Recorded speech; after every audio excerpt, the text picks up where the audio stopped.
Meeting of Planning and Zoning Commission of New Canaan, Connecticut, Tuesday, March 31st, 2020.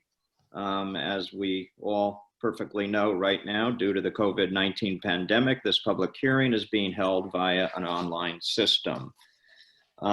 First thing that I will say is I hope everybody is safe and healthy. And I want to thank the first selectman and everybody in town hall, all of our first responders, all of our healthcare professionals for just being out there and doing a wonderful job. This is going to be a little bulky way to run the meeting, so everybody will have to have some patience. But basically what's going on here is that Lynn and I are the only ones who have full-time verbal audio access, I should say. One thing I do want to note is that unfortunately with the town council meeting last week, and the New Canaan Police Department has asked me to make this note, that that meeting was hacked. There were some disturbing materials put on the hack. Hopefully that does not happen to us tonight. If it does, Lynn has some actions she hopefully can take. Lynn, why don't you talk about, well, one thing before I turn over to Lynn on some other logistics, we will do a roll call, and basically the way this is going to work is if you want to talk, Lynn, you raise your hand. How do we want to do this, Lynn, if you need to talk as a commissioner?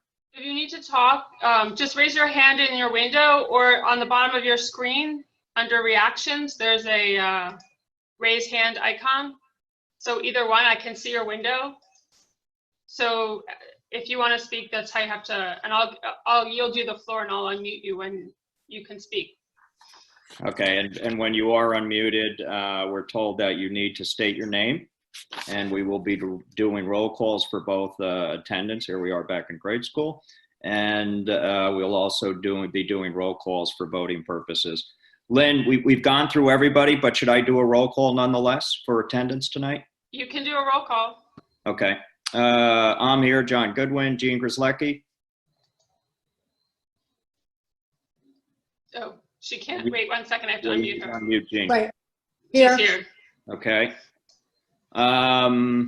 Jack Flynn, we don't believe we have him, but one more time. You don't see him, right, Lynn? He's not here. Okay. Laszlo, we don't see, right? No, I don't see Laszlo. Okay. Dan Radman. Wait, I have to unmute you, Dan.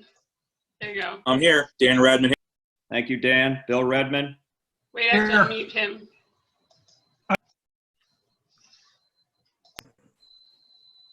Bill, you can speak now.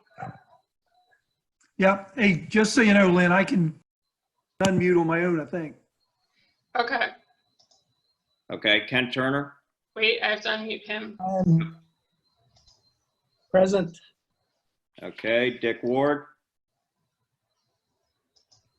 There you go, Dick.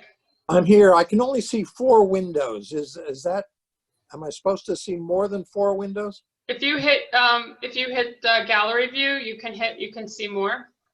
In the top right corner of your screen, you should have an option for speaker view or gallery view. Oh, I don't know. It says oh, there, it's got all sorts of things. The right-hand side, not the left.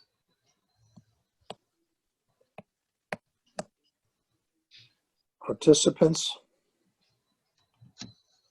You can. There's a little window up at the top of the screen. Upright. Right next to the full screen or not full screen mode. Okay. Well, go on. I don't want to hold you up.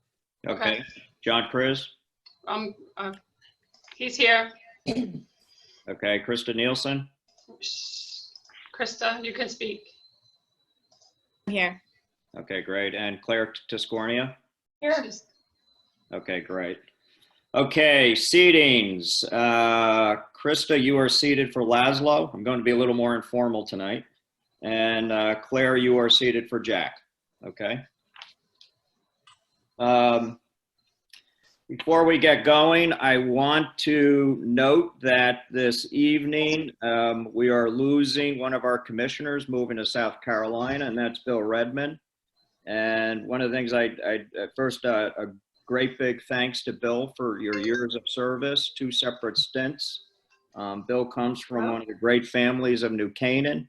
In addition to planning and zoning, he was very, very active in St. A's, New Canaan baseball, and of course, we all know about his exploits as an EMT. With the password. And the one thing that I would like to note is when I became chair, we had an opening on the commission. And I felt we needed somebody like Bill, and I dragged him back onto the commission. So, Bill, thank you so much for all your years of service, and have a wonderful, wonderful time in South Carolina. Okay. Then you want to unmute Bill so he can say thank you? Okay, wait 1 second, John. I have Laszlo on the phone to get him online. So give me Oh, 1 okay. second. Hey, John, I would say, You want to wait? Bill, Screen where it asks for the meeting ID, click enter, and the next screen will be the password, and write down this number and put this number in. 05. You know, you can unmute yourself. yeah, you can. Bottom, If at the you can bottom, hear it me. says mute, and you just Yeah. click on it. Hey, Bill, I'd just like to say on behalf of the town of New Canaan, we thank you for your service. Job well done. Hate to lose you to South Carolina, but good luck and thanks again. My pleasure. It has really been an honor. We'll miss you, Bill. As will I, let me tell you. Okay, so I think Lynn is working on getting Laszlo online. Yeah, You got enough he's time? gonna try and log in right now.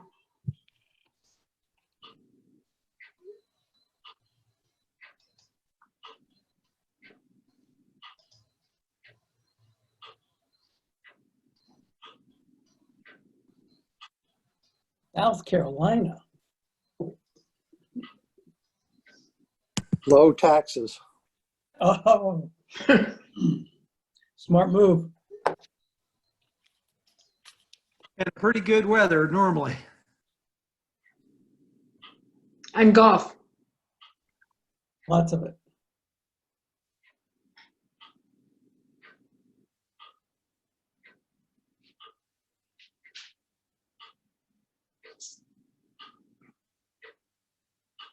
Who has the clock in their room clicking away? Sorry about that. Eugene? Yeah. We ought to bring that into the town hall meeting room.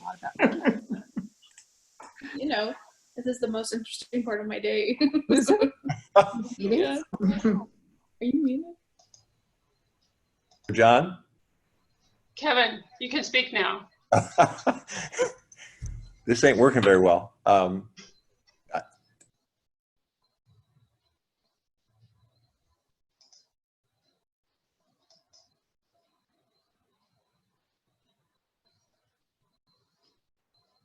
yeah.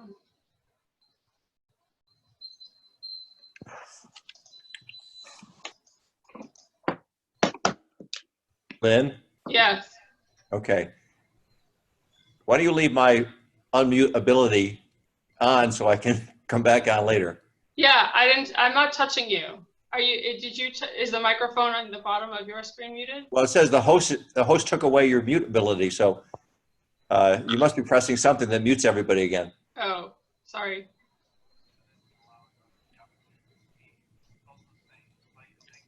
Yes, Jean? No, I'm sorry. I was wrong gesture. Okay. I think we got. So I'm going to unmute everyone for a second because I just want to see if Laszlo successfully joined. Laszlo, are you on the call?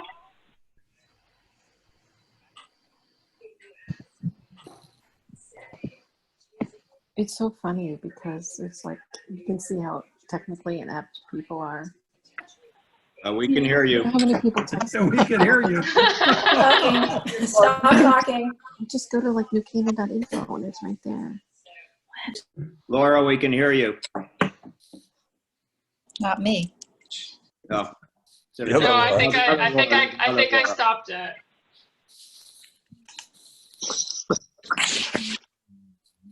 Okay. I don't know. I don't. Is Laszlo's phone muted?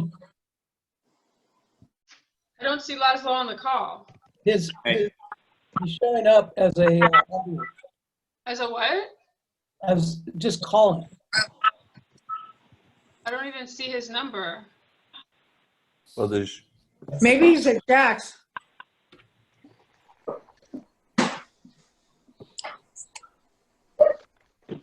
Okay. I'm gonna mute everyone. Hey, Lynn, Yeah, if we can't get this going in the next few minutes, we just need to move on, unfortunately. okay. So go for it. Well, let's give you you want to give 2 more minutes, try to get it done, or? We can go, we can go on. Okay, so let's get going with the agenda. This is regular meeting, item number 1, CGS 24 referral from Kevin Moynihan, first selectman for the lease of Kiwanis to the YMCA for summer use at 73 Norwalk Road. And commissioners, you'll remember that our determination will be whether this is consistent with the plan of conservation and development. And I will also note that we are taking no public input since this is a regular meeting item. Kevin, the floor is yours.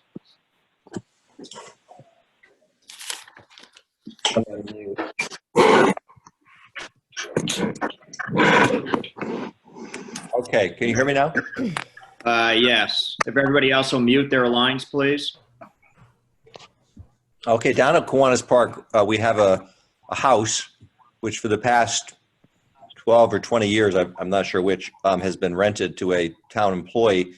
That house became vacant last September, and we started talking to the YMCA in October about regularizing their relationship with the town. They've had a handshake deal for probably 50 years, leasing the property they use for their summer camp. They have about 160 kids there for their summer camp.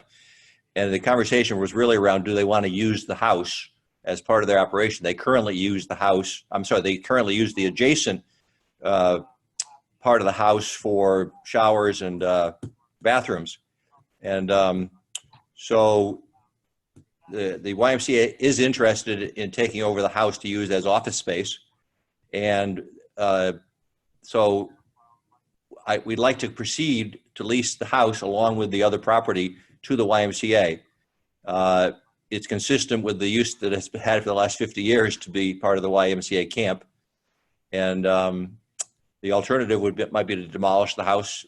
But you know, I don't know how many people have been over there in the back of the Kiwanis Park property, but it's simply a small 2-bedroom residence, and they would use it for office space as part of their YMCA summer camp program, which lasts about 6 weeks, I believe, from the end of June to early July. We have not entered. We've shared a draft lease prepared by the town attorney, but we really haven't concluded anything until we have your approval. Questions for Kevin? Anybody have a probably have question? I had never been over there myself until this came up last fall. But the YMCA camp is very successful and will continue.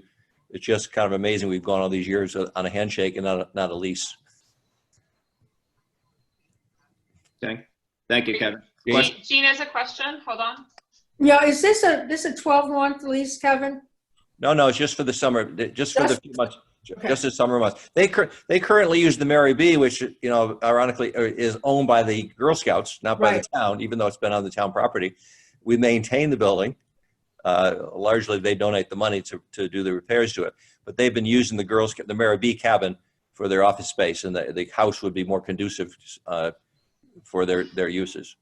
So it will just be during the period of time that camp is running. That's correct. Thank you. Anybody else? Kevin, Mr. First Selectman, do we require? John, state your name, please. As John Kriz, one of the commissioners. First Selectman, would the lease of this of the park and this particular property also include liability insurance and so forth to protect the town?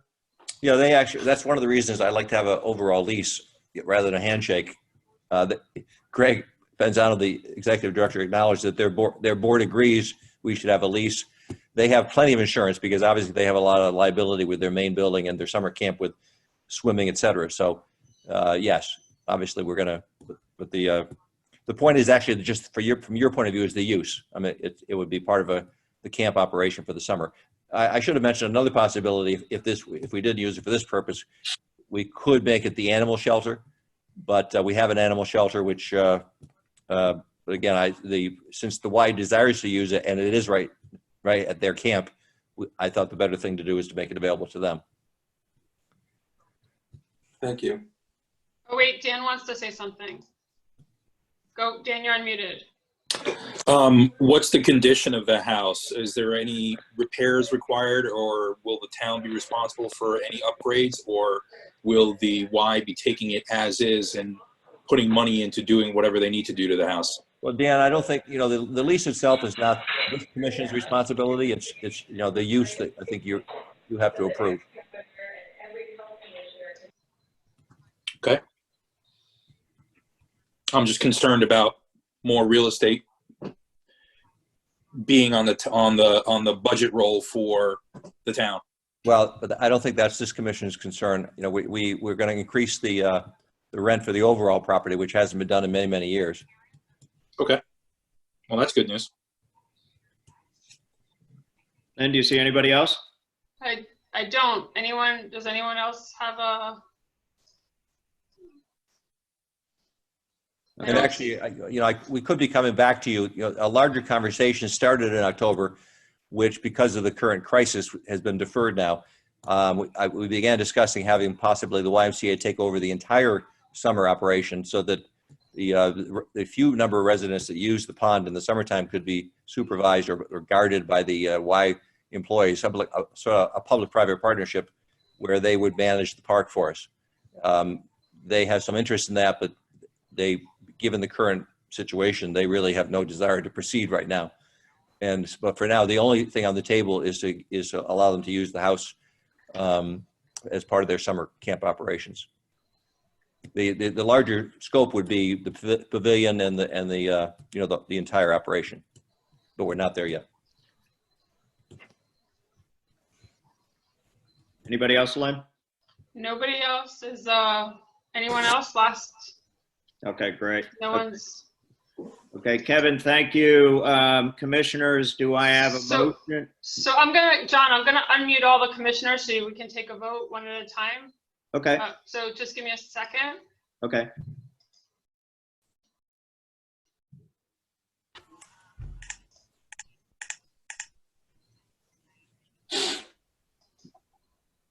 Claire, you have to unmute your microphone for me.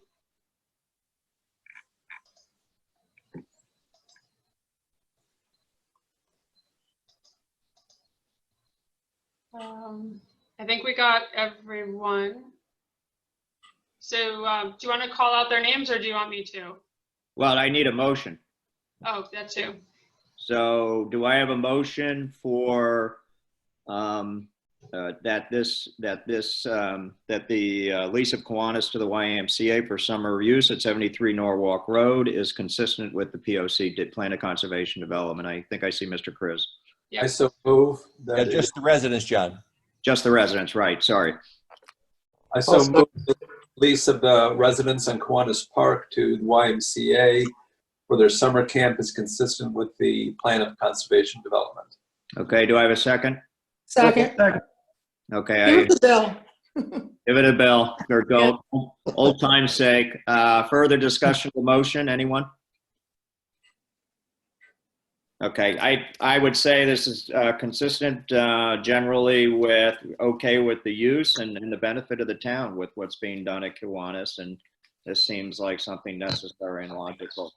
So I will call the question. John Goodwin, I vote yes. Jean Grzelewski, Yes. Dan Radman, Yes. Bill Redmond, Yes. Ken Turner, Yes. Dick Ward, Yes. John Chris, Yes. Krista Nielsen, Yes. Claire Tiscornia. Yes. Okay, the motion carries unanimously. Thank you, Kevin. Thank you, John. Thank you all. Thank you again, Bill, for your service. Okay, we'll go into the public hearing. Item number 2, 56 South Avenue. Upon application of Paul Stonecarp Associates, authorized agent for New Canaan Library Association owners for a special permit approval of section 34C5 to allow installation of a temporary structure for property located in the apartment zone at 151 Main Street and 56 South Avenue. Paul Stone, I think we have you. Yes, I just unmuted him. Okay. Can you hear me? Yes. Yes. I tried to put the screen on, did it twice. You and, can't, oh, your screen? my screen didn't, so I apologize not for not having the video, but not seeing my face, I'm sure, is not a huge loss. So, I represent the library. Paul, before you speak, this is Lynn. I just want to say that for all the presentations, I'm going to share my screen so you can actually see what he's talking about when he points to it. So we're all going to disappear and you're going to see his presentation in a minute. Perfect. Okay. Okay, keep going, Paul. Okay, my name is Paul Stone. I represent the library in this application, and what this is an application for a special permit to allow for an installation of a temporary structure that would be located at the intersection of Maple Street and South Avenue, which would be on the northeast corner of the intersection, but on the property, 50 South Avenue, it would be on the southwest. And what it is known as right now currently is Christina's Garden. And it's where the Summer Theater of New Canaan held its events last year. And Lynn can show you the position that we're proposing on, yeah, there's the existing lot as it is right now. And that structure just to the north there is still there. There's a hedge right where her cursor is. And in that square is where the Summer Theater of New Canaan and that green space had their theater. So what we're proposing is a temporary structure seen right there. It's about 224 square feet. It's basically 11 feet by 21 or 22 feet. It's 11 feet high, and it's low to the ground, and it would be installed on 6 piers. It's actually it would come from Estonia. And essentially it's a giant cube, or it's like a double-sized cube. No gable roofs, no slope roofs, it's just a cube. And it's got mirrors on 3 sides. So it would be the long side facing the intersection of South Avenue and Maple Street, and then the 2 shorter sides. So what you see on the back there's a ramp, there's an ADA, we would make it ADA compliant, and then there'd be a sidewalk made out of concrete or asphalt or something that is ADA compliant, going all the way to the existing sidewalk on the town's property right there. And so the idea of this is to provide this temporary structure as a visitor center, greeting center, sort of a interactive, 3D interactive tour that you would do from the inside once you visited in this space. And what it would do is it would provide you information about the programming and events and spaces that are planned for the new library building to come. And so the whole point of this is to be part of sort of that experience, and it's actually going to be part of the public fundraising aspect of the project. And we need to get this going, now, because there's time for production and delivery and installation and whatnot. So from the inside, you would be able to look out. My understanding is you'd be able to look out and see the exterior. And from the outside, you're just going to see a mirror like you see right now, what Lynn has shown. There are a lot of different installations that this has seen throughout the world. This would be the first in North America. That's my understanding. It's often used as a bedroom, writing studio, sort of a retreat throughout Northern Europe. My understanding is there have been a bunch of awards, architectural and design awards, that this team from Estonia has received. And the thought was that this would be part and parcel with the same sort of mid-century modern theme. It would be an homage to the mid-century moderns. And the new building for the library is also going to be mid-century modern style. And we thought this would be a perfect example to introduce the project to the public and to walk them through what new library space is going to offer to the community. So you can see on the backside there, from the street, you would see Mirror. From the backside, you would see basically what Lynn is showing there, which is a wood structure and the door that you would enter into. The whole thing is going to be basically come in components, and it'll get assembled on these concrete piers that we are going to install on site. And the thing goes together in what I understand a matter of a couple of days max. So that is the gist of what you would see once it's finished. Oh, and one of the things is that I mentioned in the narrative that I sent along with the application, there's no outside light planned on there. The building plans that was submitted with the application doesn't show anything on the outside, but I think for code reasons and just for convenience, we might want just one or two small lights on either side of the door or above the door, so it's facing away from the street. So that wasn't on the original plans, but I think we're gonna just need to do that. It's a minor thing, but I thought I'd just bring that up. So that is the gist of it. What else can I say? Lynn, do you want to show some of the other slides of some of the installations? Yeah, the brochure. Yeah, there are a couple other photographs too that show. Yeah, the brochure is good too. So that's it right there. And the idea is it's reflecting its surroundings, and with a little tweaking on site of how we put it. We'd have to obviously figure that out when we install the foundation.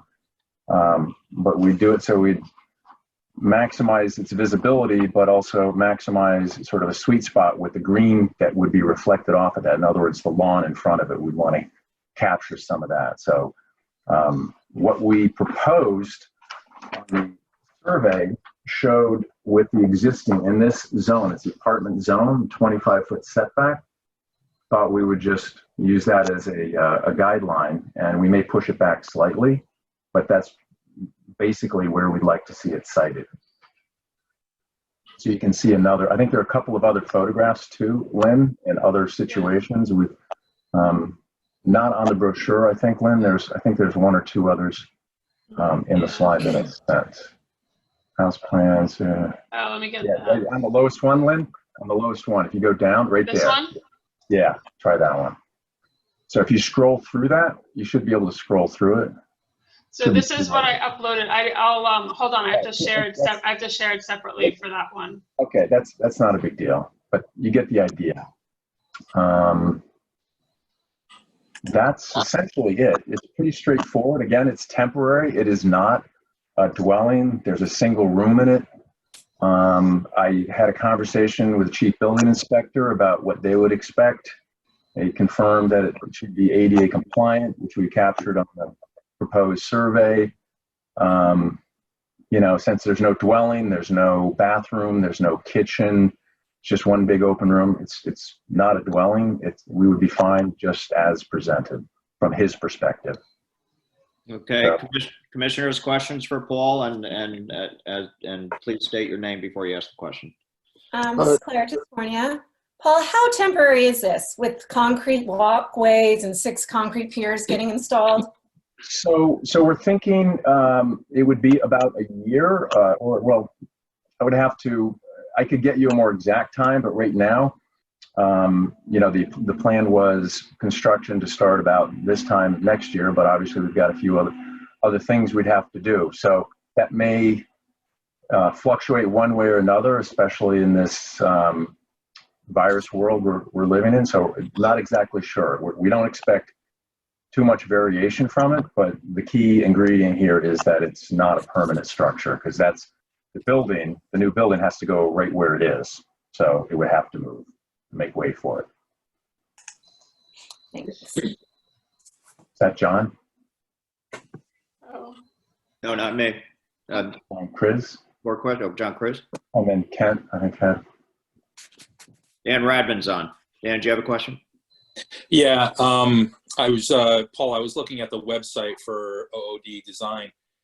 They handle the base of it in a few different ways. You can either leave those 6 concrete footings exposed in gravel, or do something to kind of conceal those footings. Are you planning to do anything to kind of put a skirt board or something, or plantings around the base, or concrete can it be exposed? We may. It's the idea was to keep it as low to the ground as possible, so it might not even be a need for that, Dan. Okay. Yep.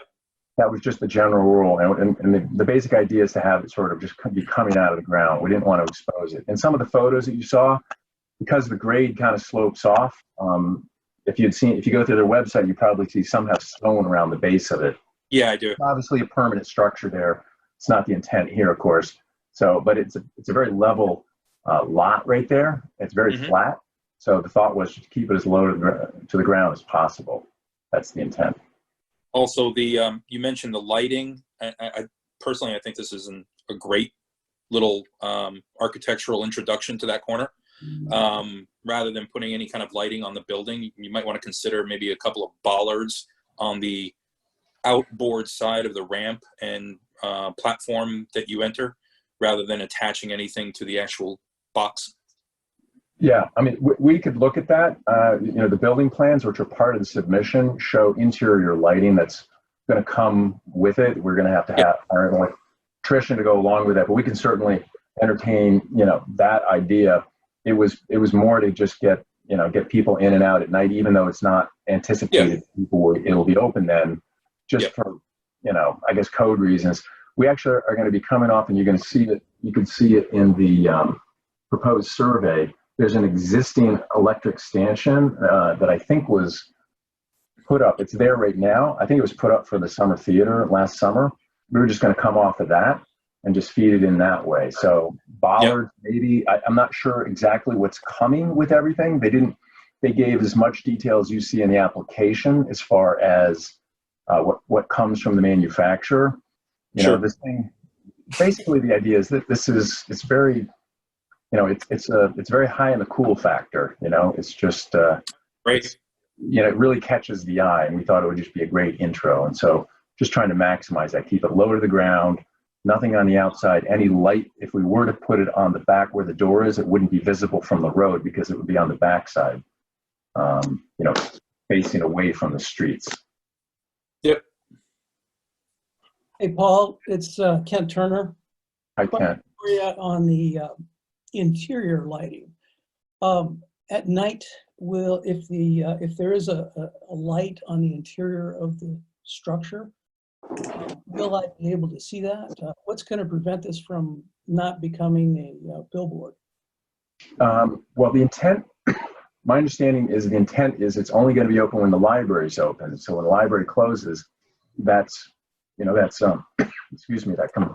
gets shut down. There are, I believe, 6 recessed lights. There's no wall sconces on it because it's basically a mirror, but on that one door side wall, there are no wall lights there. They would just be downlights inside, and my understanding is that the library plans on keeping it shut, and when it's shut, the lights would be off. What time does the library shut down? I believe it's 5 o'clock, but maybe they have evening. I think it's later than that. Yeah, they're open in the evening. Yeah. they are open in the evening at certain hours, but my understanding is they would close. Maybe Kate, I don't know if Kate Burt is on. She is with the library as well. She might have more details with that. I'm not sure if she's with us. Kate, you're unmuted, and I'm about to unmute. Lisa Oldham is also with us from the library, and I'm just going to unmute her also so she can maybe answer that question. Kate. Oh, hi. Yeah, this is Kate Burt. I'm glad you can hear me. I can't see you.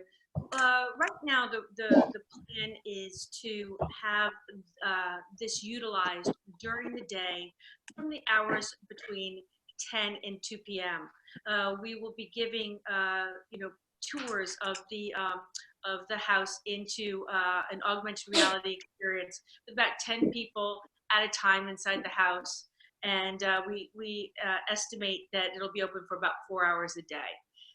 maybe Friday night after the library closes at 5:30, that we would do some outside programming, but we don't anticipate that this will be on with lights on.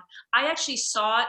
I'm the only one that's seen it in person, and it glows very dimly inside. The light is more ambient lighting, so it would never create any kind of a billboard experience as you're traveling down South Avenue. I have a question. It's John Kriz. 2 points. One, has the fire marshal been consulted regarding fire safety for those inside the building and adjacent to the building? And maybe answer that and we'll follow up with my second question. I spoke with Brian Platts, and I did not speak with the fire marshal, but Brian Platts felt that there would be no issue with the given use and the size of the structure. Okay. Oh, I mean, just based on the building code, you would have And state your name, please. Kent Turner. As far as the building code, you have to limit the amount of occupants at a given time. I don't believe there's any air conditioning or ventilation in the structure. Now, there actually is. There would be heating and cooling in it. It would be just it would be a very small wall unit in the back on the wood side, just because in the summer, it would be, it does reflect, but still it would get hot. And so we want to have a good user experience there. So we would have some kind of temperature control. It'd be ever so slight, but because it's a small space. I bring up the fire code issue because there only seems to be one point of ingress and egress for the building. And in the event of a problem of any sort, I just want to ensure that public safety is being... Yes, Brian Platts felt because, travel paths that you'd see in commercial buildings, they go for hundreds of feet. And since this thing, there's no point inside the structure that's more than 9 or 10 feet away from the door, that really wouldn't be an issue. Well, Paul, John Goodwin, how many people would be in the structure at any one time? I don't have any figures on that. Kate, would you be able to give some insight into that? Yes. Kate, you're unmuted. Hi. No more than 10 people. There will be 6 renderings of the new building, and we figured that no more than 10 people going around and looking at the different renderings. So when I was in it, when I saw it at the building convention in Las Vegas, they had 12 inside, and I thought 10 would be a more comfortable number. Okay, so a few amount of people. Yes, never more than 10. Okay. And John, Chris, to address your point again, the travel paths that they use to plan out safety path and egress paths, it's 120 to 140 feet. That's a much longer travel path than you could ever achieve in a small structure. So again, very short travel path. Brian Platts thought this was not going to be an issue at all. Also had a question regarding the mirrors on the outside of the building. This building will be very close to a state highway. I'm wondering, given sun positions and so forth, whether it might catch the mirrors and provide a hazard to driving, people going by, the sun hits them right in the eyes. I can speak to that. Yes, some thought was given to that, and we quickly realized that, with the sun coming, as the sun rises, this thing is only 11 feet tall.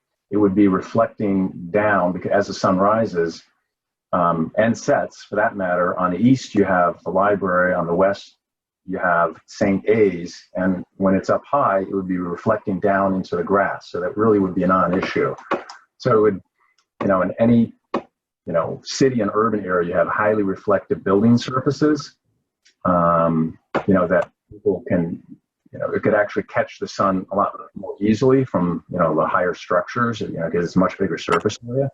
Really don't think that's going to be an issue here.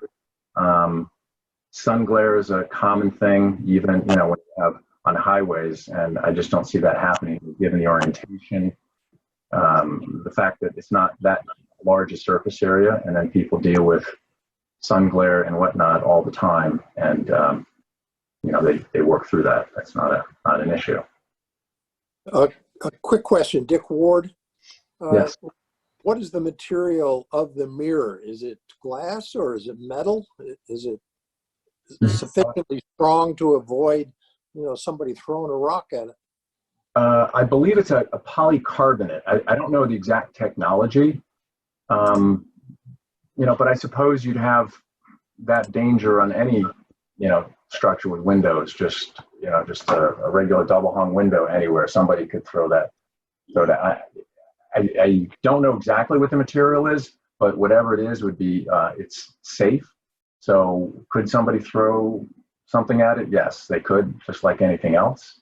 But it's not going to shatter into a zillion pieces because it's tough and it's built that way. We don't have the specs on that, but they built it with that kind of thing in mind. It's safety glass. Kate, you wanted to add something? Your hand was up.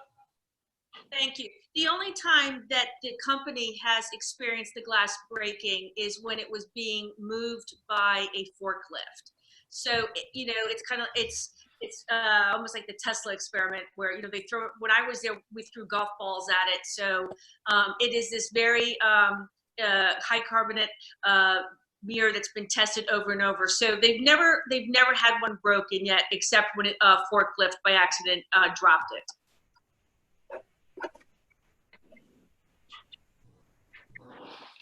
Anybody else? Krista has a question. Krista Nielsen has a question. She's mute. Oh. Sorry, I've unmuted myself. I'm expecting or assuming that the parking, like anyone coming to visit this, will park either at the library parking lot or in the center school parking lot? Yes, I would guess that there would be parking at either of those lots or someplace in town if they happen to be, somewhere in town and they want to go to the library. Okay. Yep.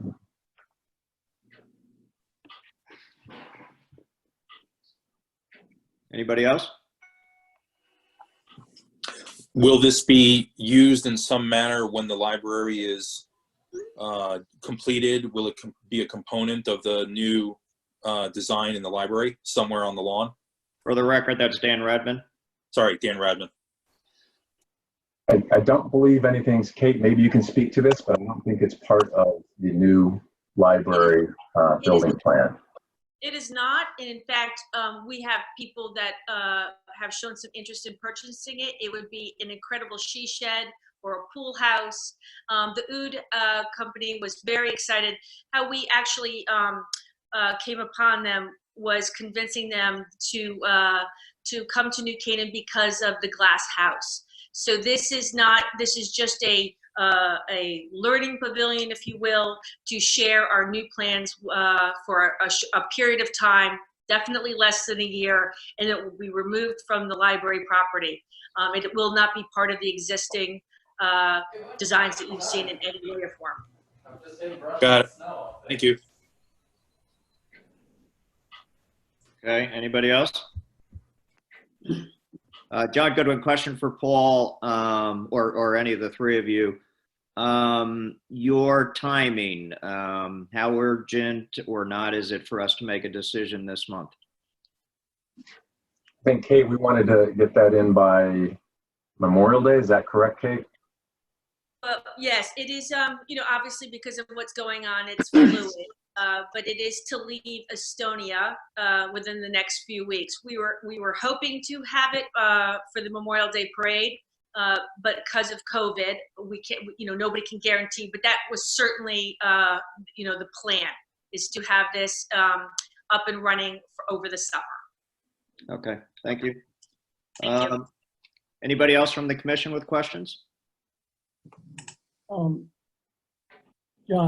Ken Turner. This is being filed under special permit based on a temporary structure, and so I think that we should talk about some kind of time limit. The structure would have to be removed by a certain time period to be in conformance with our special permit. Okay. Well, I think listening, Paul or Kate, correct me if I'm wrong, but listening to you, 1 year is sufficient? Oh, yes. Okay. Yeah. Kent, question for Kent Turner. I mean, would you, from your perspective, is 1 year sufficient? Yeah, I mean, I'm just comparing it to, I believe in the application it mentioned when substantial construction begins. And, what does that really mean? So, I mean, if you want to put a time period of a year, or when construction starts, or, something a little more, clarified as Yeah, to- Lisa Oldham, my understanding is this will come down before construction begins. Is that correct? Yeah, that's absolutely right. We, the idea is that this is down with plenty of time before the earth movers come in and start doing site work. Great. Okay. Any other commissioners with questions? I just have a quick question. I mean, we're kind of giving up a lot of, that little park is really cute on the corner. Oh, Claire Tiscornia, sorry. Was there any thought given to where you're going to place this? I see that you have it kind of almost right in the middle and between the benches. So if you sit on the bench, you're going to be like staring straight at a mirror. Is there any way you can move it to the side and be able to maintain some of the green space that is there? This is Paul here.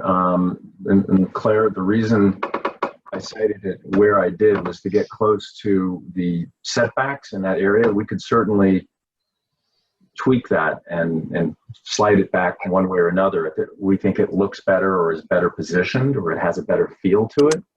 But I wanted to get the most, I want to say, extreme position in terms of closeness and proximity to the streets. So if anything, it would be further away, would be my guess. But Kate or Lisa, please jump in if you feel differently on this. Right. Well, I don't think we feel differently. That's Kate Burt speaking. I'm sorry, I'm Kate Burt. I don't think we feel differently. I agree with Paul that it was placed for setback reasons. And maybe we thought about possibly using it for some outdoor programming in the warmer months. But there was nothing specific of why it was placed the way it was, except for setbacks, Claire. But it's also the angle, guys, too. It draws you in as a driver without being too distracting. You're already slowing down as you're going north on South Avenue. It just catches your eye and says, ooh, maybe we got to go stop over there. If you're going across Maple Street, you see it without it being too distracting. You see it's there and it becomes an object of interest. And, and sited, appropriately, we'll get the grass to reflect nicely on it, and kind of like the images that you've seen in there on the application, where you have this nice greenery around it and it kind of blends into the surroundings. That's sort of kind of the feel that you get from that. Any other commissioners, comments, questions? This is Dan Radman. Question to Lynn. Knowing that the Summer Theater was in this location last year, is there any pending application or any discussions with the Summer Theater of where they plan to be this year? No, there is no plan at this point. Okay. Thank you. Anybody else? Okay, let's open it up to the public. Would anybody from the public like to address this application? Please electronically raise your hand or ping Lynn. Lynn, let me know if you get anything. Let me see. Is anyone? Can you raise your hand if you want to speak?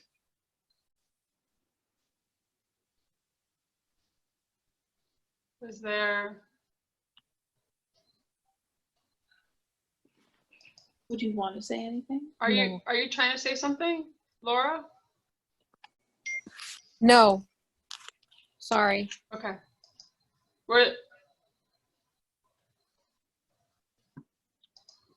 Does anyone here want to speak? Okay, so nobody from the public, Lynn? Nobody from the public. And John Laszlo is on actually here too. I can see him. Oh, okay. Hi, Laszlo. Laszlo, you need to unmute your microphone in the bottom left-hand corner.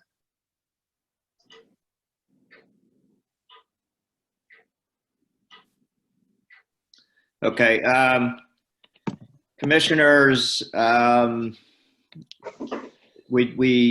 like your feedback on whether or not to close this.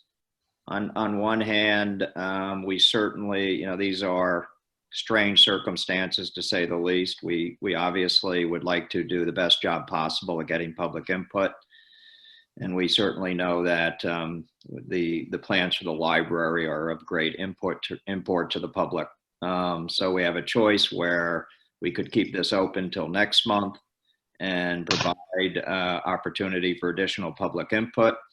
On the other hand, if you're so inclined to approve the application as is, and of course, the coronavirus, as the applicant has noted, has put a big question mark on everything. But that said, it sounds like they would ideally like a decision. So what do you all think? Should I close this, or should I keep it open for additional input? Close it. Agree with Ken. Okay. Wait, John Chris has something to say. Wait 1 second. Okay. Sorry. Yes, close. Close. Okay. Yeah. Yeah. Okay. Wait, Laszlo's trying to talk to you, John. Okay. I joined and I'm happy to close. Okay, great. Okay, this application's closed. Moving on, Laszlo, good to see you. Welcome to the meeting. Thank you. Thank you. I'm sorry. Took me a little time to adjust, but I'm here. That's quite all right. Item number 3, 23 Lockwood Avenue. Upon application, David J. Rucci, Lampert, Tui, and Rucci LLC, authorized agent for Wendell and Emily Maxey, owners for a site plan special permit approval pursuant to sections 35E2, 35F5, 71B, 3B, and A2B to allow the building height within the side yard setback to be 23 feet in lieu of 20 feet, and total height to be 27 feet in lieu of 25 feet, and to allow a front porch to be 7 feet from the side yard setback in lieu of 8 feet at 23 Lockwood Avenue. David Rucci, are you presenting? Yes, I am. Yes. David, you're unmuted. Do your clients want to talk also? Because I just need to know their number to unmute them. I think they were the 5914462 number. Okay. You can start talking and I'll unmute. Okay, so this is, I know you guys have seen a couple of these recently, and it's actually a regulation that I'd love for Kristen Nielsen and her committee to look at, because essentially what's happened in the B zone is if you look at 7.1B, this application's already received a variance based on the fact that it was a non-conforming structure that needed to be expanded. And there's like this strange area of the regulations which essentially says if you're going to expand a non-conforming structure, you need a variance. And then they have another regulation which essentially says, but if you're in the B residence zone, you need a special permit. I've actually in the past been in front of this board before and only went for a special permit in the B zone for a very similar project. I never had to go to the variance board itself. So I know that you've seen a couple of these recently. So I just wanted to bring it to your attention. This application's already been through the variance board. And we were fortunate enough to receive a variance at that time. But I just wanted to bring that to your attention because I do think it's definitely something that committee that Ms. Nielsen is a part of should take a look at. So essentially what's happening here is that we have a small railroad car lot on 23 Lockwood Avenue. And if you look at my narrative and my for the special permit application, you'll see that this particular lot, and I don't know, Lynn, if you can put up the Google map. Give me a second.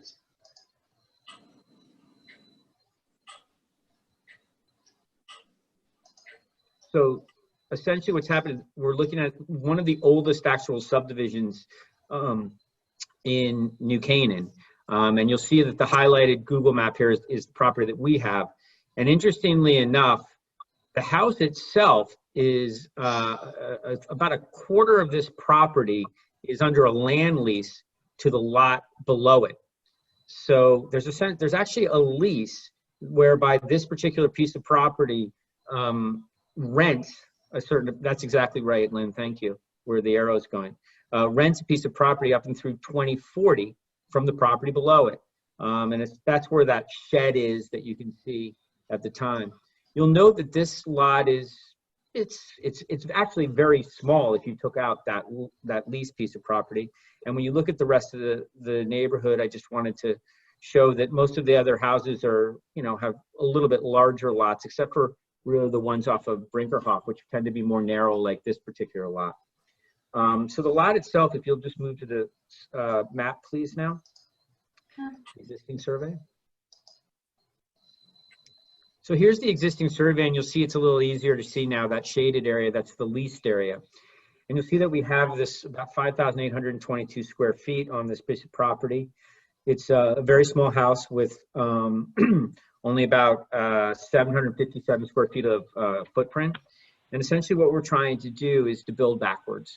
The lot already has a, is legally non-conforming. It's legally non-conforming to lot area in the zone. It's legally non-conforming to height in the zone. Second floor height, it's legally non-conforming to setback to the north as far as the side yard setback goes. The only thing that's really in conformity with at this time is the front yard setback on the property, which is why we initially went for the variances with respect to side yard setback, second story height. We are still going to be under coverage with the application as proposed. If you, and you'll see once again, that area to the left, we can't count that towards lot area. Although we use it, so on one level, it's a good thing to have because it does provide additional space. And so here's the proposed addition.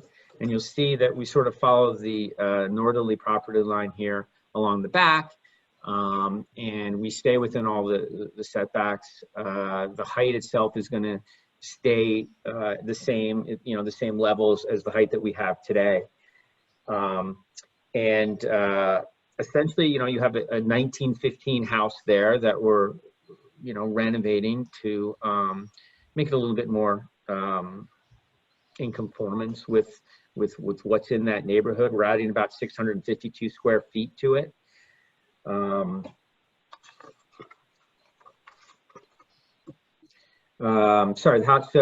this particular piece of property, as I said, was one of the first really pieces of property in New Canaan as part of a subdivision. We're requesting at this time that the commission allow this under a special permit. We believe that the size and shape of it is consistent with the neighborhood. It's consistent with other property owners, which was something else that we had to propose and show that the variance board to actually accept that as well. The home is really not adding too much as far as an additional 657 square feet, and it's still going to be under the overall lot area of the property. The driveway is not changing. We have all the services are still going to be the same services that we use today as far as electricity and water and all those things. There's no wetlands on the property. Obviously, it's going to continue to be a single family house, so there's the long-term viability is going to be the same. And we believe it'll be a great improvement to the area. We have received letters from almost everybody who surrounds the particular piece of property, the Clouds who own the leased area, the Sorensens who live behind, the O'Neills who live in the neighborhood, the Welches who live behind, the McCarthys who live across the street, and the Harmodys who I think are behind them, right behind them, directly behind them. Ms. Flanagan, we worked with at our variance hearing.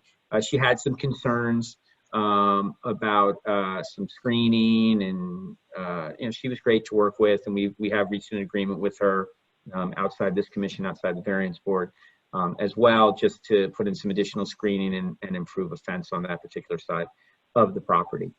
I do have the architect. I think Michael Smith may be on. If you wanted yes, I'm here. Okay, if you wanted to go over the architectural plans as well, But, you know, it's up to the commission as to how much they want to talk to. A lot of this was Mr. Rucci? vetted. Yes.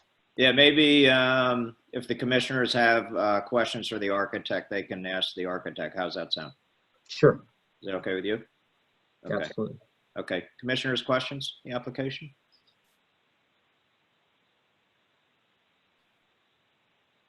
Anybody have a question? There's no garage in the property and no plans for one?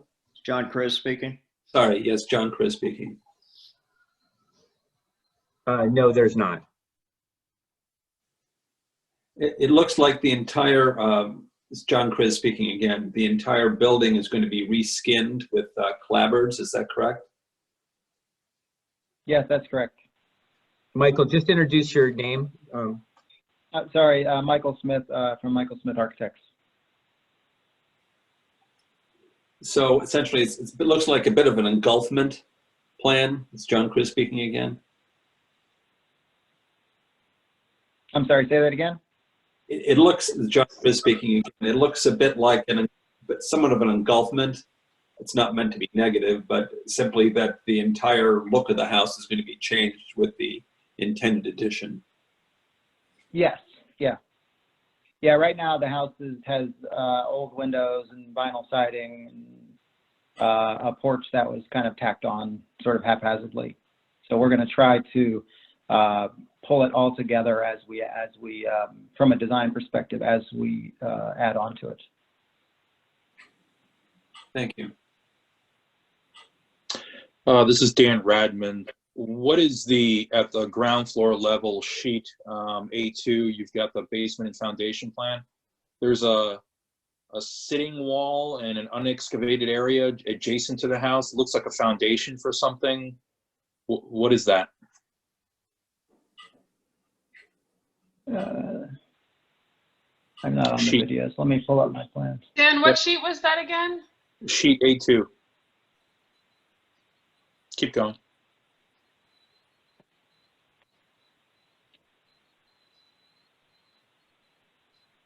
There you go. Bottom right, that unexcavated area. This one? Yep. Yeah, I can't see what you guys are looking at. Because you don't have the visual. Dan Yeah. Radman, maybe if you can explain a little bit what you're looking at and your question, please. Yeah, like I said, it's sheet A2, which is the basement plan, but it looks it looks like it's about a 17 by 25 foot area that's adjacent to the back portion of the house that's calling for a sitting wall. There's some steps, and it says unexcavated. Is that in preparation for something, a garage or? Yeah. No. That may, I don't know what that is. I don't see that on my plan that I'm looking at. A2. Okay. On mine. Drawing one on sheet A2, bottom right of the drawing. It almost looks like a patio area or something. Patio. Yeah. What it is. Yeah, that maybe, that we had a patio designed at one point, but we had removed it. So I believe the drawings that we submitted don't have that in there. No, well, they do. If you look at Z1, which is the site plan and zoning analysis, it does show new patio in there, actually. Couple sheets up, Lynn. Right there. Yep. So that is a patio. Okay. So you're saying the patio is not part of scope anymore? Not currently, no.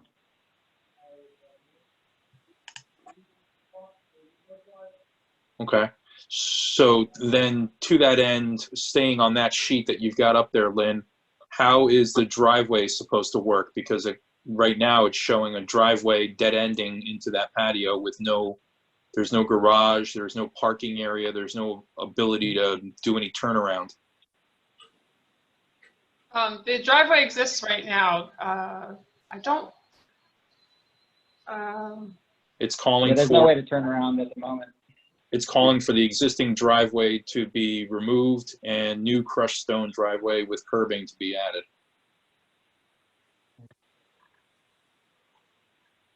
Are you looking at a set of plans on the screen or a set of hard copy plans? On the screen. Only on the screen. It's the set that was submitted to P&Z. The date on the drawings That's what I was is, looking for. yeah, issued for bidding 9/13/2019, and it's sheet Z1. Yeah.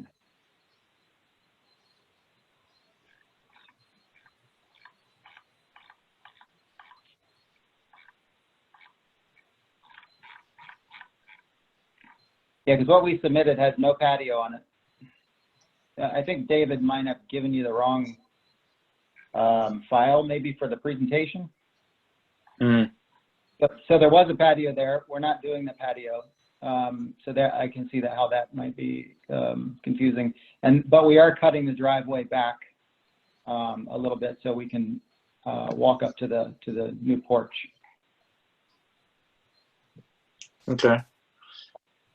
So we would need a new site plan identifying that scope of work then, and also showing adequate off-street parking for the house.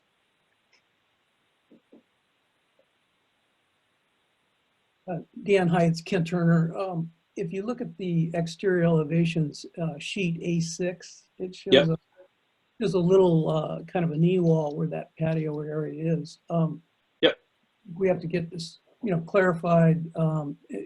Maybe it's conditioned that drawings need to be resubmitted that reflect what is being proposed. Yeah, agreed.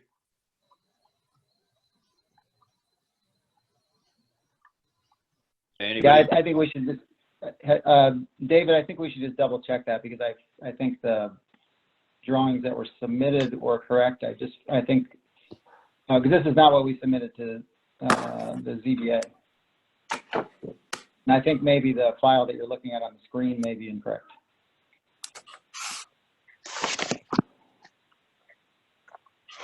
So Michael, this is Dave Rucci. I don't know, Michael, because that is what we've submitted to the Planning and Zoning Commission.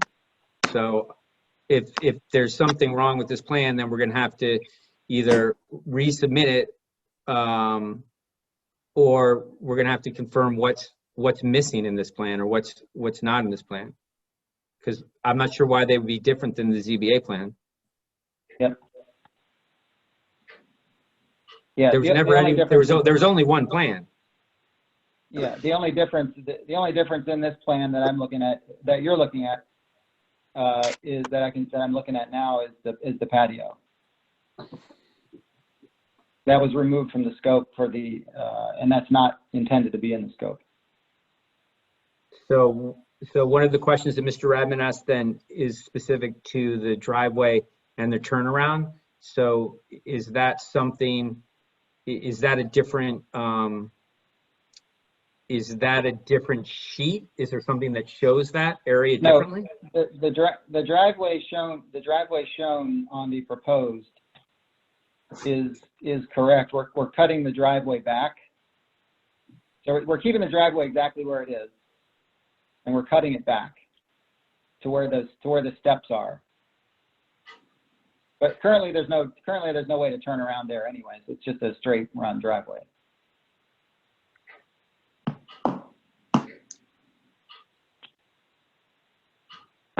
This is the current.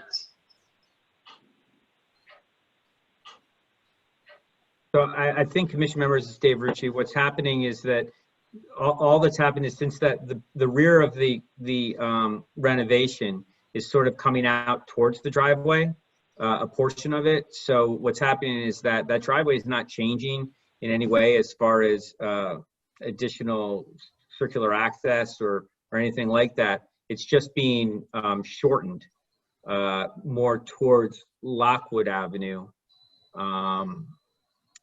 And we're just taking it out from the back is all I can see. And for whatever reason, that excavated area that may have been a patio at one time is no longer proposed. in the plans that That's correct. we have. Okay. So And looking I'm at, sorry, I'm not sure what's different, Mr. Robin, between this and the ZBA plans, because I'm not sure we ever had another plan, unless this was missed at the ZBA level as something that was on that plan inadvertently. Yeah, no, the stone patio is definitely not in the scope, and the driveway is going to be the existing driveway, except cut back to where the stairs are. That's the difference. yeah, I think there's separate from the architectural plans, there's a proposed survey by Seymour and Associates. There's an existing and the proposed, that one, yeah. So I think you can see it there, the driveway, there's a proportion of existing driveway to be removed, and then there's a dotted line right to the corner of the new steps, showing, I think, what is the remainder of the driveway to remain. So the proposed plot plan that you guys are looking at shows the correct scope. Gotcha. Okay. There's no patio on that one, and then it cuts off where that dashed line is. That shows the correct scope. I'm not sure how that old plan got in there. Okay. David Ritchie, John Goodwin speaking. Are you okay with the conditions suggested by the planner? Yes, for the from Public Works, yes. Okay. Okay. Any other commissioners? So there would not be any sort of a turnaround. It's just a straight in, still it's going to be a straight in driveway? That will remain, yes. David Rucci, that Correct. will remain. And how many cars is that going to accommodate? Because there is no garage. The question That was would from Jean accommodate- Kraslecki. I'm sorry. That would accommodate 2 cars, possibly 3, depending on how big they are. And there is no way to get any sort of a turnaround there in front of the house. No, because we don't own the leased property. Right. We do, David Rucci here. I mean, we do have access to it. We're allowed to use it up and through 2040. I've seen this property like 3 different times on transactions, which has been kind of funny. And now 2040 doesn't seem very far away, but when I've seen it in the past, it seemed to be forever away. But I suspect that, you know, something will happen eventually with that property, depending on the occupants in each of the lots. It just seems a little bit concerning that there are only 2 parking spaces. But it's Kent Turner. But Gene, it's an existing condition today, right? True. No, I understand that. So What it is, it is. I think we would love to have a garage and a bigger driveway. There's just not enough property. Okay, anybody else? Okay, Lynn, do you have any questions from the public? Is there anyone from the public who wants to speak? I'm going to unmute all for a second because the public are all on telephone, so. Why are they in that? I think you may want to mute again. I did, yeah. Bad motion. Sorry. Let me mute Okay. that. Commissioners? Sorry about that. Okay, commissioners, I'm going to leave this decision up to you on closing this one too. So we have 2 avenues here. One is we can keep this open and wait for more clarification to come into us. Or 2, we can close it and potentially approve it subject to affirmation of the correct drawings. What do you all think? Your option 2 sounds good. Okay. Anybody like option 1? Okay, Mr. Turner wants to speak. Okay, Ken? closing, Kent Turner. Sorry, Ken? I recommend closing. Closing? Okay. Okay, David Rucci, do me a favor and shoot a quick email to Lynn and Mrs. Nielsen, please, just reiterating very quickly what you see in terms of this overlap between the variance and the B zone. And Sure. otherwise, thank you, David. And otherwise, this application's closed. Thank you. Okay, item number 453 Laurel Road. Upon application of Harry Rocheville, McCord Engineering Associates, authorized agent for Laurel Road LLC, owners for a special permit approval pursuant to section 64G64IA to allow proposed site development, including removal of existing pool patio and construction of a new pool patio with associated retaining walls and site grading, also the creation of a meadow area. The development requires 10,000 square feet of site disturbance and proposes 2-to-1 grading for property located in 2-acre zone at 453 Laurel Road. Who is presenting, please? This is Harry Rocheville with McCord Engineering. Harry, before you start, do you know what your client's phone number is so that we can unmute them if they're here? I don't believe they're here, but the landscape designer is here, and that's Rosalia Sani. Okay, wait, I just saw that name. Okay, I'm gonna unmute her also. Okay. Okay, you can talk, sorry. 1 second. Okay, so Harry Rocheville, McCord Engineering speaking. As the chairman stated, we're seeking a special permit for disturbance over 10,000 square feet and 2-to-1 grading. The property is 4 acres. It has a single family residence now. The pool is existing. There's an existing pool patio as well. And the property is currently very steep. There's really no recreational space on the property besides just what's directly around the pool and the pool patio. So the proposed plan is to demolish the existing patio and create a new, slightly larger patio and incorporate that into a larger landscape design by Rosalia Sani Design. That'll, Lynn, could you open up the proposed plan? Sure. SC1A.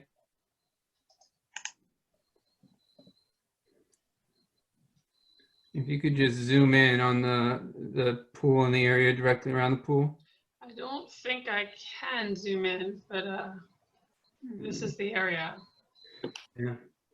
All right, I will work with that then. So you see where the pool is behind the house is a pool patio that's there currently. That's about 250, 300 square feet smaller than what we're proposing.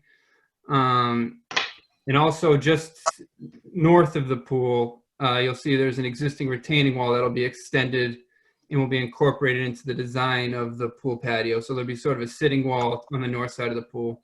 That'll be that same wall that's extended that currently exists. That wall is about 4 feet now and will continue to be 4 feet.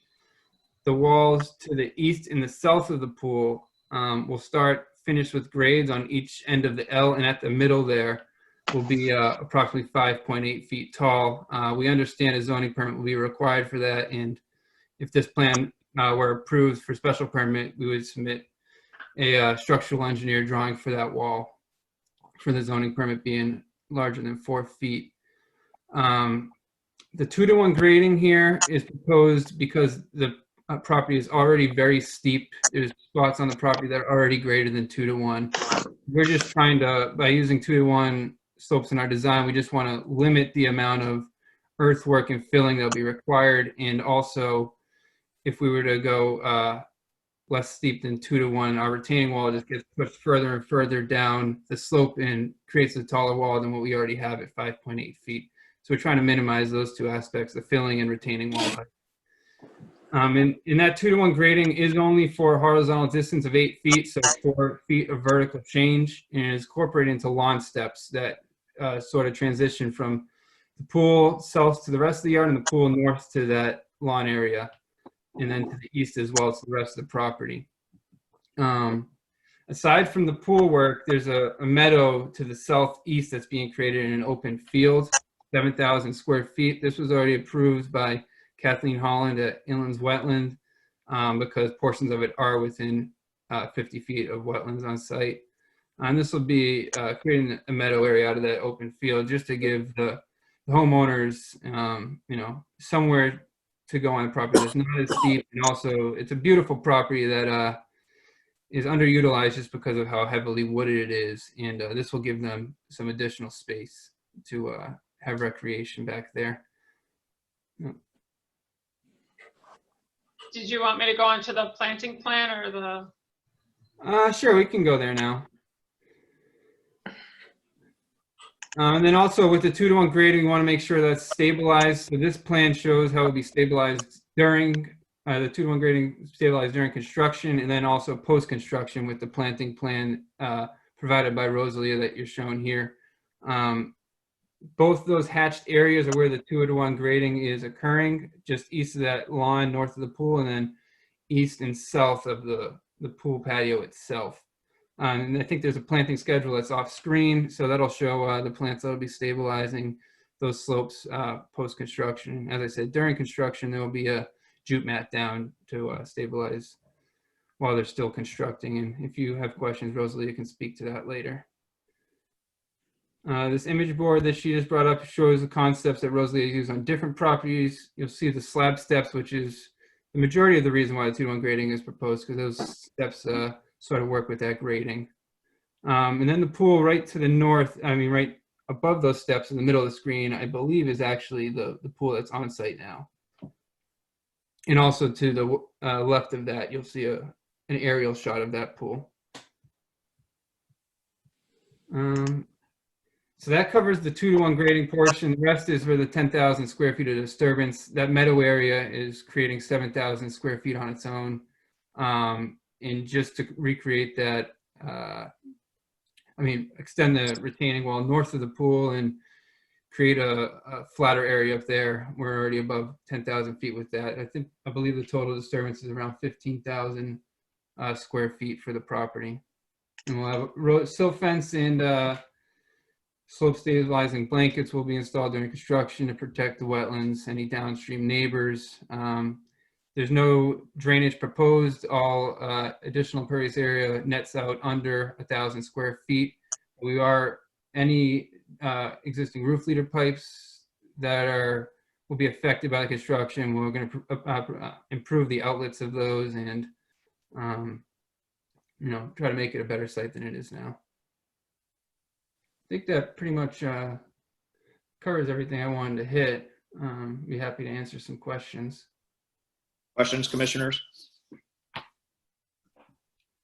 Does anyone have questions? John, did you just raise your hand? John Chris? Yes, John Crispy. On the planting, for the meadow, the focus seems to be on native plants. Is that correct? Rosalie, could you address that? There you go, Rosalie. You did. Okay, can you hear me now? Yeah, Hello? we can hear you. We can hear Yeah, you. I was muted before. This is Rosalia Sani. Yes, it's a native, it's a mix of native meadow grasses and wildflowers. With, I believe I put in, let me just double check.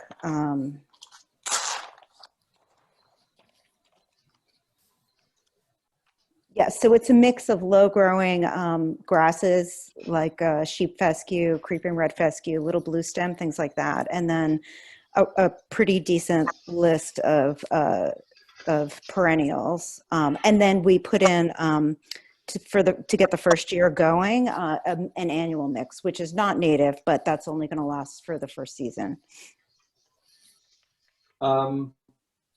You also plan to clear the area of invasives. Is this going to be the entire property or just where the meadow is?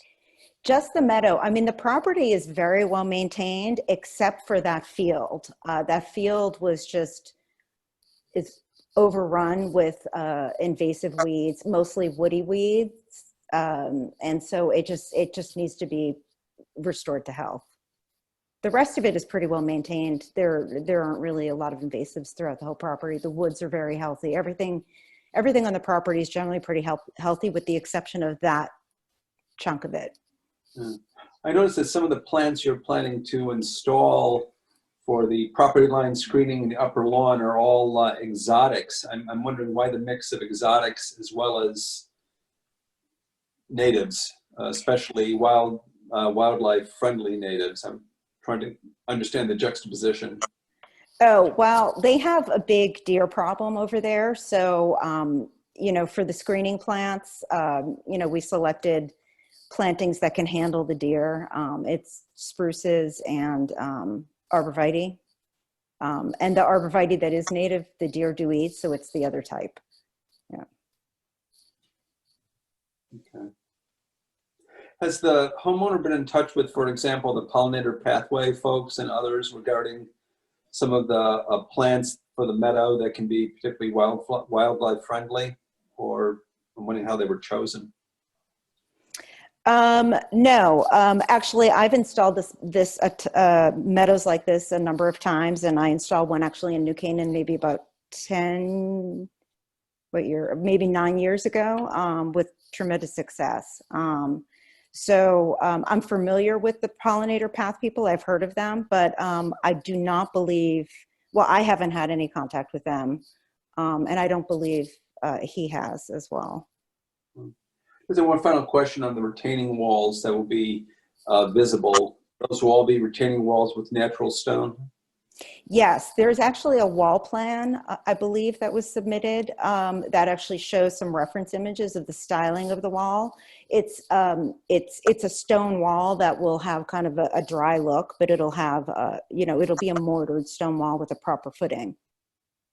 But I don't know if that's in the submission. I mean, I think it's in the submission. I don't know if it's in the presentation. I just want to, I noticed it. I just want to confirm that everything will be visible will be fieldstone. Yes, it's going to be, yeah, the Connecticut fieldstone look wall. Thank you. Anybody else? Okay. Lynn, you don't see anybody, right? No, I don't see anybody at all. Okay, good. Lynn, do you have any emails from the public? No, I do not have any emails from the public. Hold on one second. Let's see. Or sorry, not emails. People rate, you know, people want No one's raised their hand right now. Does anyone have any questions or want to speak? If you do, just shoot me a raised hand.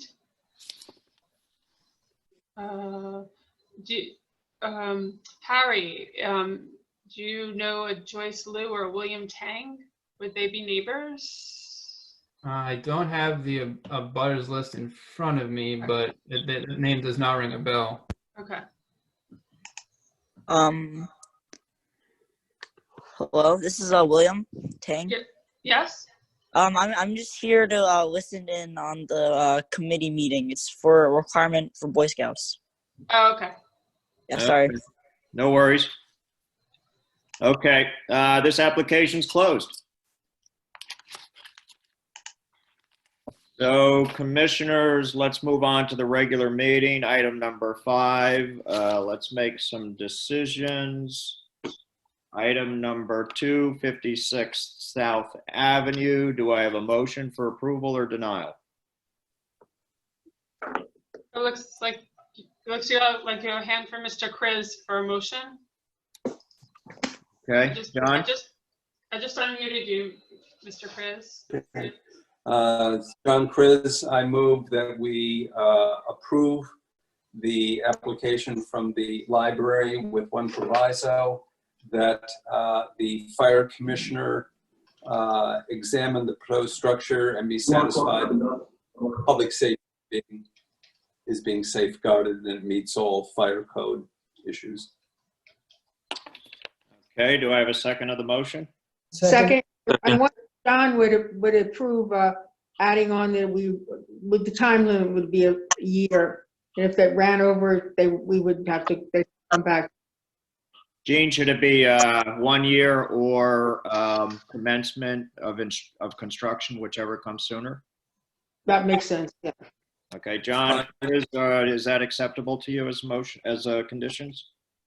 It's acceptable to me, John Kriz. Thank you. Okay, great. Okay, discussion of the motion.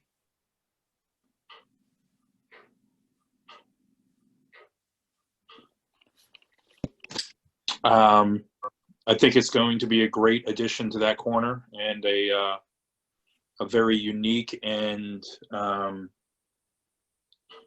innovative way to display the upcoming project for the library. Okay, anybody else? It's Kent Turner. I think the proposal is going to be a, a dynamic structure. It will get a lot of attention. I think it meets our special permit criteria.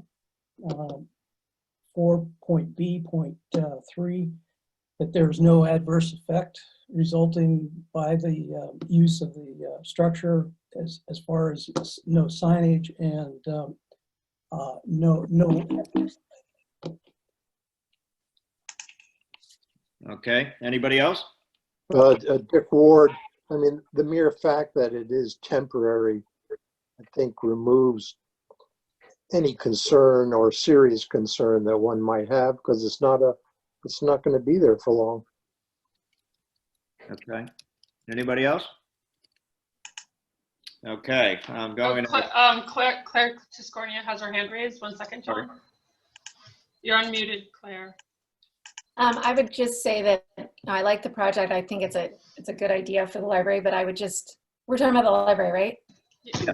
Yeah, and I would just want to move the structure just to maintain as much open space that we can on that little corner. Because it's going to be gone right after this, right? It's going to be this project and then the library is going to take over. So as long as we can maintain it, I think we should. Okay. Take that as a recommendation from the commission. Is that acceptable, Claire? Okay. Okay, I call the question. I will note for this application, as I said at the beginning of the meeting, Claire is seated for Jack, and for this application, Krista is seated for Laszlo. So, taking the roll, John Goodwin, I vote yes. Jean Grzelewski? Yes. Dan Radman? Yes. Bill Redmond? Bill Redmond? He's muted. Oh, I'm sorry, Bill. I was paying attention to the vote for a second. Sorry. Give me a second. Can you, there you go. I vote yes. Okay, Ken Turner? Yes. Dick Ward? Yes. John Chris? Yes. Krista Nielsen? Yes. Claire Tiscornia? Yes. Okay, great. It's approved unanimously. Okay, 23 Lockwood Avenue. Do I have a motion for approval or denial?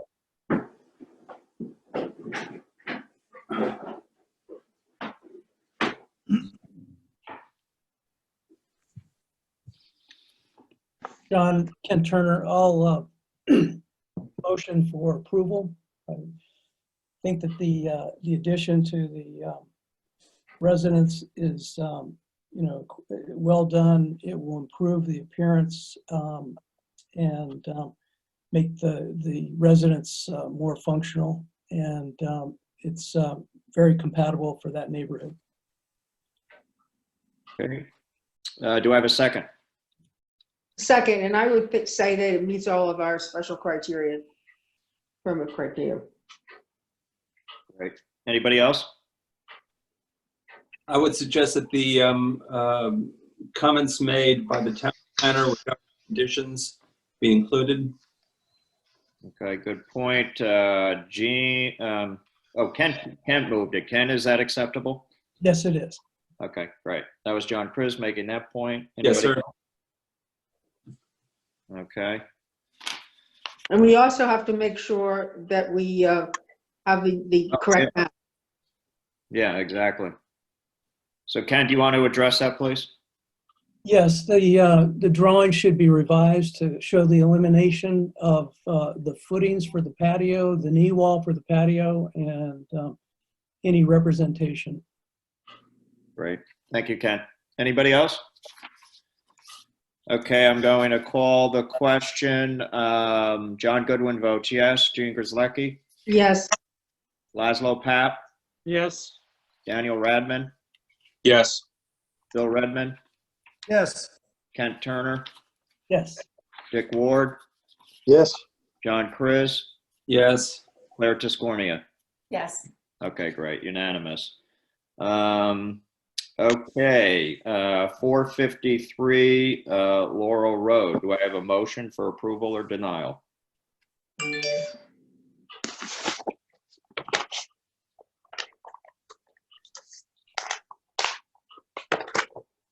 Motion to approve. Dan Radman.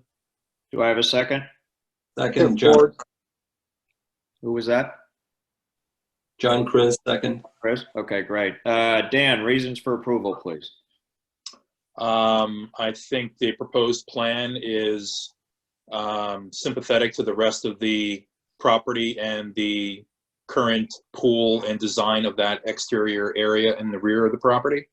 It is a difficult site given the slope, and I think it's a very elegant way of dealing with that condition, and the landscaping features that are proposed will support that design. Okay, anybody else?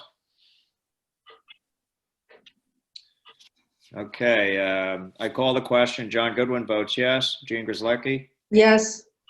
Laszlo Papp? Yes. Dan Radman? Yes. Phil Redmond? Yes. Kent Turner? Yes. Dick Ward? Yes. John Chris? Yes. Claire Tiscornia? Yes. Okay, the motion is approved. The application is approved unanimously. I should have said this at the beginning of the night, although everybody already knows this. Items number 6, 7, and 8 having to do with Waveney. The application was withdrawn, so let's move on to item number 9, administrative actions or other matters as may properly come before the commission. 36 Pine Street, Stephen Finn, Wovesy Rosen, authorization for Eaton Centers Company LLC owners request the commission to grant an extension of time to commence work under the site plan approval up until July 30, 2021. Is the plan to have Mr. Finn address this, Lynn? You can. I can unmute him if you'd like. Okay. Steve, you're unmuted, I think. No, he's not. Oh, there you go. Wait 1 second.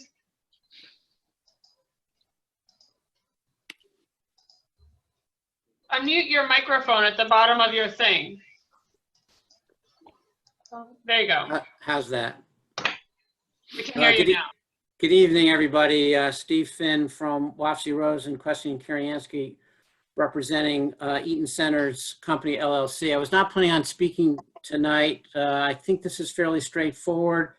You approved the special permanent site plan to construct this underground garage back in July of 2019. The client has not decided to build the structure as of this time, and would like an additional year to consider their options. I do want to just point out for the record, in order not to waive anything, is there's the real question about whether the New Canaan zoning regulations that require site plan approvals to expire after a year is inconsistent with state statute. But I understand that you routinely grant these applications to extend site plans, and I'm hoping you will do so with regard to this application. I don't see anything awkward or unusual about it. So thank you for your attention. I'm happy to answer any questions you may have. Questions for Mr. Finn, anybody? So this is the underground, John, the underground garage at the Walgreens? Exactly, Mr. Chris, yes. Thank you. And Mr. Turner had a question also. Yeah, I'm just curious, is this the same owner that owns the property next door, what used to be the post office? No, Mr. Turner, completely separate owners. Okay. My question is that, that building is still vacant. There's no tenant in it. And now your client is asking to extend, their permit. I'm just, curious what is causing the delay to go ahead with building plans? I may be able to help you with the question with regard to the neighboring property, because I was involved in that application as well. My understanding is that the remodeling of that property is in the hands of Merrill Lynch, the tenant, and that the delay lies with them, not with the actual current owner of that property. With regard to 36 Pine Street, the Walgreens building, I think the assessment is that what was originally perceived as a significant need for parking in downtown New Canaan may not be the case. The client had been in touch with the First Selectman's office, and also, and I'm sorry, I don't remember the parking app that a lot of downtown property owners have been using, but it's this common app where you can make spaces available to others. My understanding is Boxcar. thank you very much, Mr. Rabin, Boxcar, that perhaps they are not as interested in this as might have been at the time this application was originally considered. So, I might add just editorially that we saw similar requests for extension of times, I believe, in the economic downturn of 2007, 2008. And we may see similar things now, unfortunately. This may not be the first one of these types of applications that comes before the commission. Okay, any other questions for Mr. Finn? Okay, thank you, Mr. Finn. Thank you very much. Okay, John, is this something that requires a vote or? yeah, I think we should vote, Dick. I was about to ask if I could have a motion for approval or denial. I'll move to approve it. I mean, I think I'll second. Under today's circumstances with the COVID-19, to refuse to grant an extension would seem to be a bit much. Okay, anybody else, anyone else? Yeah, I'll second it, but I agree. I think now is the time that we got to be as flexible as we can. Okay. Okay. Roll call. John Goodwin. I vote yes. Jean Grzelewski. Yes. Laszlo Papp. Yes. Dan Radman. Yes. Bill Redmond. Yes. Ken Turner. Yes. Dick Ward. Yes. John Chris. Yes. Claire Tiscornia. Yes. Okay, I did. So that's approved unanimously. Before we deal with the minutes, Dick and Bill, your point is well taken, and I think something we all have to start thinking about. For example, Lynn and I had conversations with Tucker Murphy about signs and having to do with, you know, all the signs where you have to line up to get your takeout, et cetera, et cetera. And I hope you'll support me. I passed on my view to Tucker that, you know, we just have to do whatever it takes. Absolutely. Yeah. Agreed. Okay. The second thing I think we have to start thinking about, and we had another email, and I don't want to say publicly who it is because they didn't give me their permission. But I think what what we all need to start thinking about is where we have granted special permits to various, whether it's institutional uses, whether it's business uses, or whether it's town uses, to Mr. Finn is spot on. And I think we're going to start getting requests for exceptions. And so what I would encourage everybody to think about is, you know, how do we deal with that?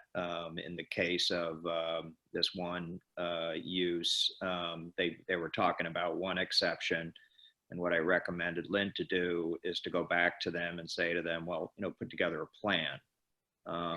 You know, I think, and I'm going to ask for everybody's input, and I know I'm speaking in very generalities, which is, you know, obviously hard to address. But I you know, I was thinking about this, and you know, I think, you know, we should be open to exceptions, and we should be open to trying to deal with them on a post-haste basis. But I also think, you know, it should not be a shower of, you know, can I do this? Can I do that? You know, my sense is to ask, well, you know, give us a plan. Tell us what you want to do, you know, across different areas. So I don't know if anybody else has any thoughts. And, you know, and I think it would be particularly important to give any thoughts to Lynn, since she's going to be on the front lines of this. No, I think we should be quite flexible, and there's almost a presumption that if a request comes forward, that it would be seriously considered. We just want to keep an eye on anybody who might be trying to game the situation, and hopefully that does not happen. Anybody else? I think Dick's point is well taken. Yeah. I mean, Lynn, at this point, any guidance you would want from the commission? I think I just generally want to know if you would consider exceptions to special exceptions you've already granted. So I can there's only one that's really approached us aside from the signs, but I suspect there are going to be others. So yeah, I'll bring them back to you guys if there are. So I think the key feedback you're getting, and again, commissioners jump in if you disagree with this, but one is we are willing to be flexible, but two, it has to be shown to, whether it's to the planner or to the commission, that there's a legitimate groundwork and reasons for what's being asked for. Does everybody agree with that? Agreed. Agreed. Okay. John, it's Kent. Yeah. Are we at liberty to talk a little more about this? I mean, an example, or this is a bit abstract. Yeah,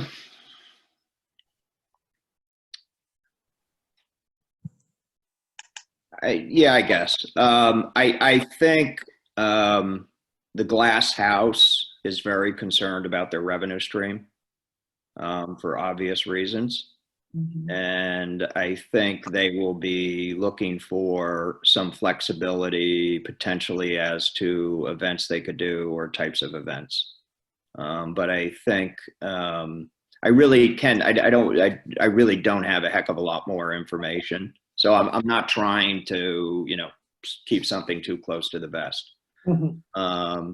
But I think that the Glass House is concerned about the revenue stream, and I think they will be trying to explore how can we address this revenue this revenue shortfall. For example, their big money maker is the beginning of June. Will they be able to have it? Don't know. Lynn, they haven't officially canceled it, have they? They haven't officially canceled it, but I suspect they will be doing that shortly if this continues on for a few more weeks, which looks likely. Okay, fair enough. Yeah. Okay. Yeah, I mean, I think your point is well taken that, we need to be flexible and do whatever we can to help out. Yeah. Okay. Anybody else? Okay. Item number. Sorry, Wes. May I have a word for personal reasons? As you all know, my actual appointment was expired at the end of last year. First selectman extended it for 3 months to take care of some pending items which I was involved before. That done. I think this is my last meeting with the commission on the 28 years. And wow. I would like to express my thanks and appreciation to all of you for being good friends and good companions on discussions. And I certainly got a lot out of this, and I hope you also did. And just wanted to say goodbye, and will submit my resignation tomorrow to the council.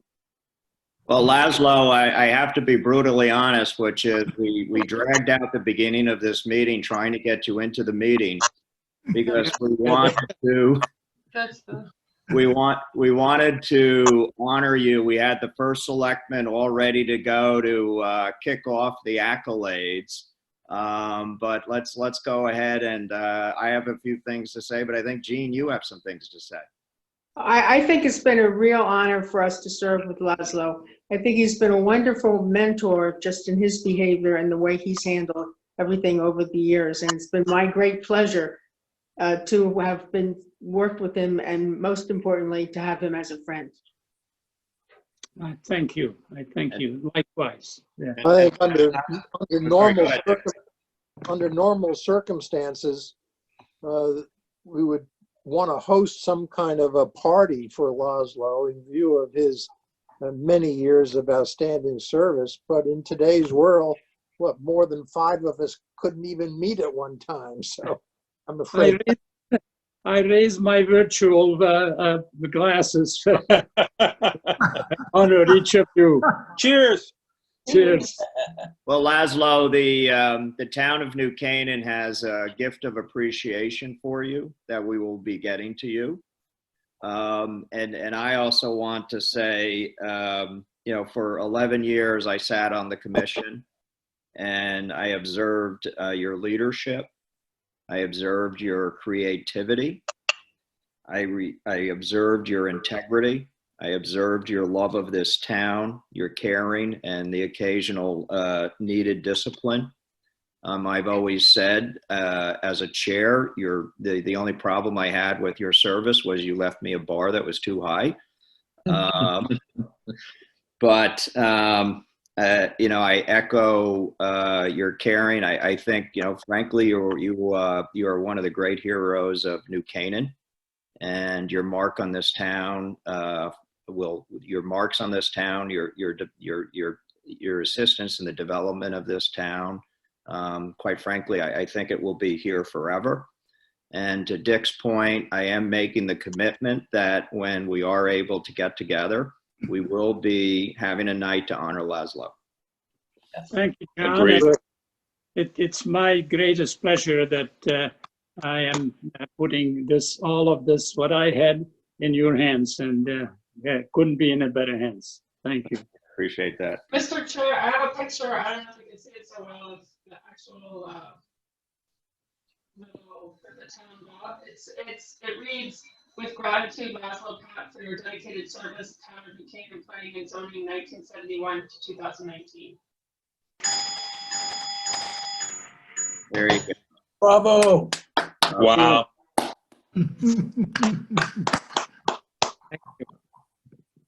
Okay, well, now it's a come down for me to have to ask for any input on the minutes. Approved. Okay. Anybody have any issues with the minutes? No, Do I have a motion to approve? so moved. Do I have a second? Second. Okay. Real quick roll call. John Goodwin, yes. Gene Grzelewski. Yes. Laszlo Papp. Yes. Dan Radman. Yes. Laszlo, you'll be missed. Bill Redmond. Yes. Kent Turner. Yes, and Bill will be missed too. There you Oh, go. yeah. Bill, too. Oh. Dick Ward. Yes. John Kriz. Yes. Claire Tiscornia. Oh, wait, I gotta unmute her. Sorry. I'm sorry. Yes, and thank you to the both of you. You'll both be missed very much. Okay, everybody have a wonderful night and stay safe, healthy, and Stay well. safe. Take care, guys. Thank you. Take care, guys. Okay. Take care, everyone. Bye. All the best. Ciao. Bill. Thank you.